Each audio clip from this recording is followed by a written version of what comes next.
নমস্কার, আমি সায়নী। ঘরকন্যা সায়নী ব্লগে আপনাদের স্বাগত জানাচ্ছি।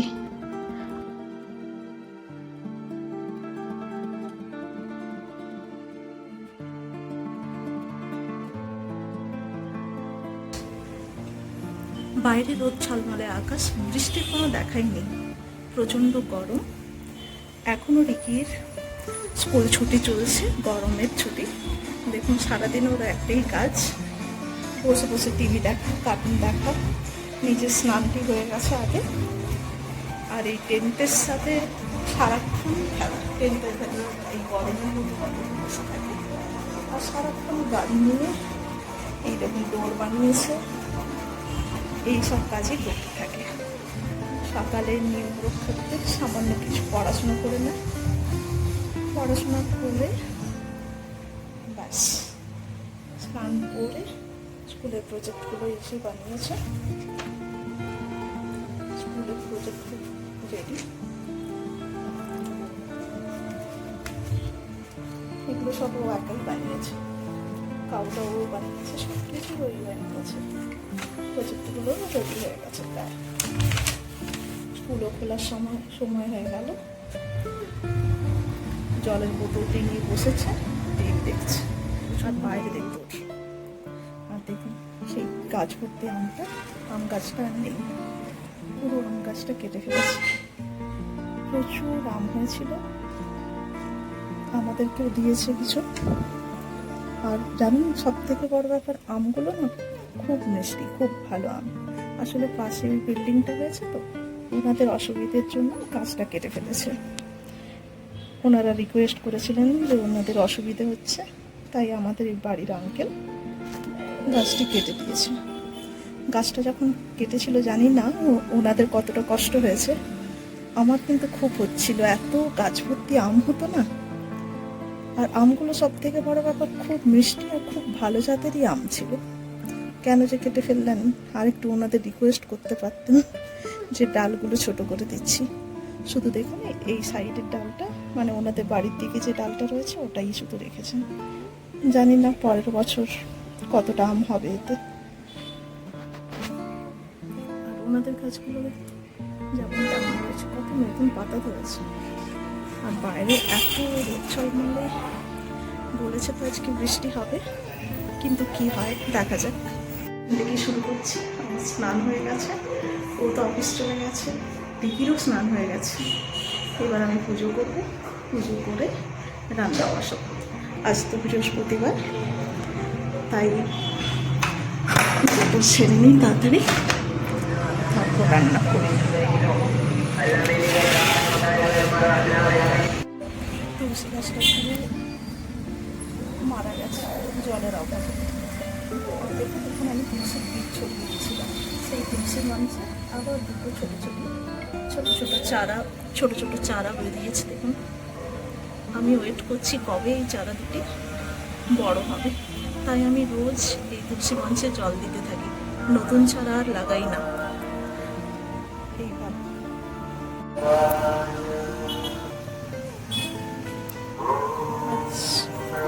কিছু একটা গাড়ি যাচ্ছে, দেখুন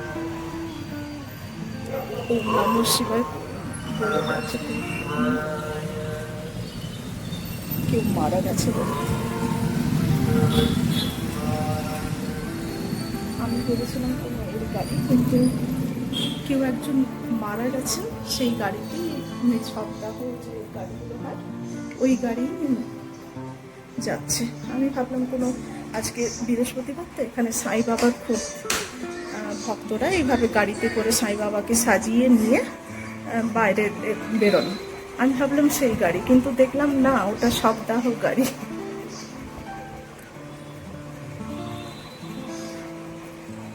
আর একটা জিনিস আপনাদের দেখাই, আমাদের এই কিচেন সাইড থেকে ওনাদের নারকেল গাছটি দেখাচ্ছি আপনাদের।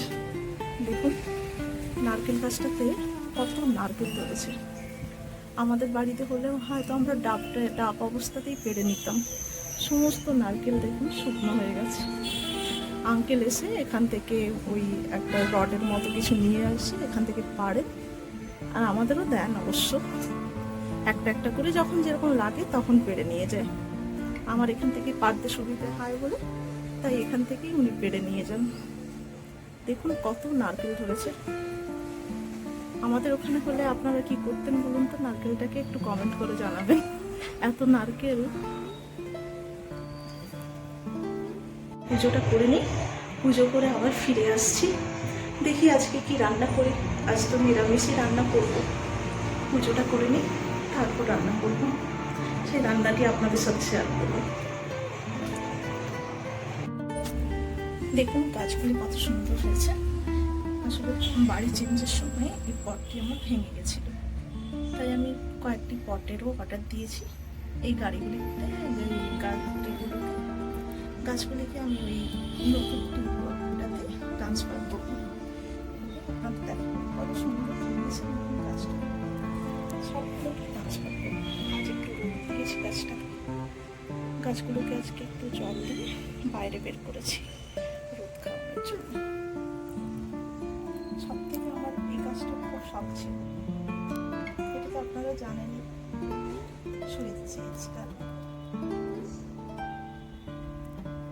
এই যে পাতার গোলগুলো দেখা যায়, এই গোলটা দেখে আমার সব থেকে বেশি পছন্দ হয়েছিল।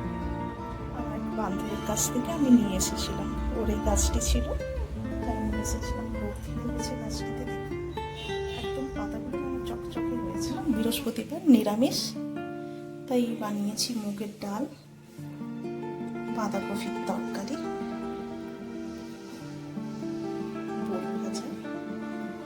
পটল ভাজা। এখানে জানেন পটল একদম পাওয়া যায় না। ওখান থেকে ওয়েস্ট বেঙ্গল থেকে আসবার সময় বাড়ি থেকে নিয়ে এসেছিলাম। সেগুলো তো কয়েকদিন হলো, কিন্তু এবার দেখলাম একটা দোকানে পটল পাওয়া যাচ্ছে, তো ওখান থেকে পটল নিয়েছিলাম।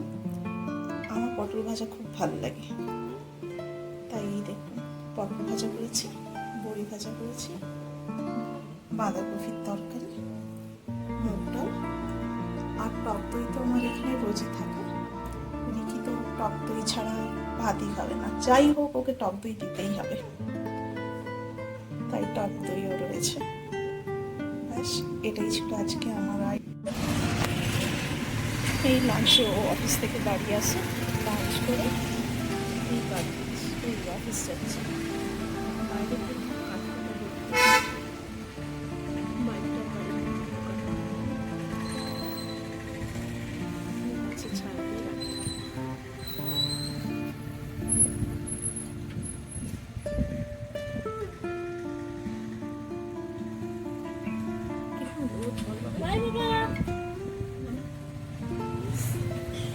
Bye, Pepe.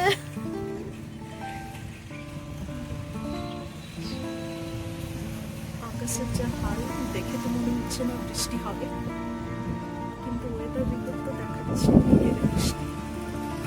কি জানি কি হয় দেখি। প্রচন্ড রোদ্দুর, বাইরে কাঠফাটা মানুষ জন দেখাই যাচ্ছে না। যারা বোধহয় একদম মানে বেরোতেই হবে এরকমই লোকজন বোধহয় বাইরে বেরোচ্ছে, বাকি বোধহয় কেউ বেরোয় না। সবে আমাদের লাঞ্চ হলো। রেখি দেখি মুখটা, বাবাকে বাই করেছ, এবার ঘুমিয়ে পড়ো। কোন টাইমে ঘুমাবে? ঘুমিয়ে নাও, আর কয়েকটা দিন দুপুরে ঘুমোতে পারবে, এরপরে স্কুল খুলে গেলে আর ঘুমোতে পারবে না। তখন বিকেলে এসে একটু রেস্ট নিয়ে আবার পড়াশোনা রেডি করতে হবে। উঠে যাবে, পিছিয়ে যখন দেখতে পাচ্ছি 4টে যেমন স্কুল থেকে এসে একটু রেস্ট নিয়ে টিফিন করে ব্যাস তারপরে পড়তে বসতে হবে। ক্লাস 5 হয়ে গেছে মানে এবারে তোমার অনেক পড়াশোনা। মা, আমার টিচার, আমার স্কুলের ফ্রেন্ডস, আমার স্কুল কতদিন পরে মিস করেছি। হ্যাঁ, অল ডে মিস করেছো? ইয়েস। তো এখন মনে মনে আনন্দ হচ্ছে না? স্কুল খুলে যাবে, স্কুলের ফ্রেন্ডদের সাথে আবার খেলতে পারবে। ইয়েস, স্কুল দেখে মনে হচ্ছে বৃষ্টি হবে আজকে। স্কাইটা দেখেছো কত সুন্দর? ফ্লাওয়ারগুলো দেখুন। আর এখানে দেখুন গাছটাতে দেখুন সর্ষে কাটা হয়েছে কত নয়, 2-4টেই হয়েছে। আসলে গাছটাও তো খুব বেশি বড় না, গাছটা তো খুবই ছোট। সজনে ফ্লাওয়ার অনেক হয়ে রয়েছে, কয়েকটা ডাঁটা দেখতে পাচ্ছি। আমি আর রিকি ওই দিন বিকেলে দাঁড়িয়ে দাঁড়িয়ে গুনছিলাম কটা ডাঁটা হয়েছে। মাঝে মাঝে আমি নিচে গিয়ে ওই টগর ফুলগুলো নিয়ে এসে সকালে পুজো করি। ওখানে টগর ফুল আছে, এই দিকের গাছগুলোতে আপনার বেল আর জুঁই ফুল রয়েছে। এখানে মানুষরা গজরার মতো করে পেছনে চুলে দেয়, তো তাই ওরা বাড়িতেই রাখে বেল জুঁই, এইসব গাছগুলো দেখতেই পাবেন। আজকের ব্লগটি এখানেই শেষ করছি। সবাই ভালো থাকবেন, সুস্থ থাকবেন। ব্লগটি ভালো লাগলে লাইক, কমেন্ট এবং শেয়ার করবেন। আবার দেখা হচ্ছে আগামী ব্লগে, তাই না দেখি? চলুন, বাই। যে বিহেভিয়ারগুলো চেক করতে পারছিস না।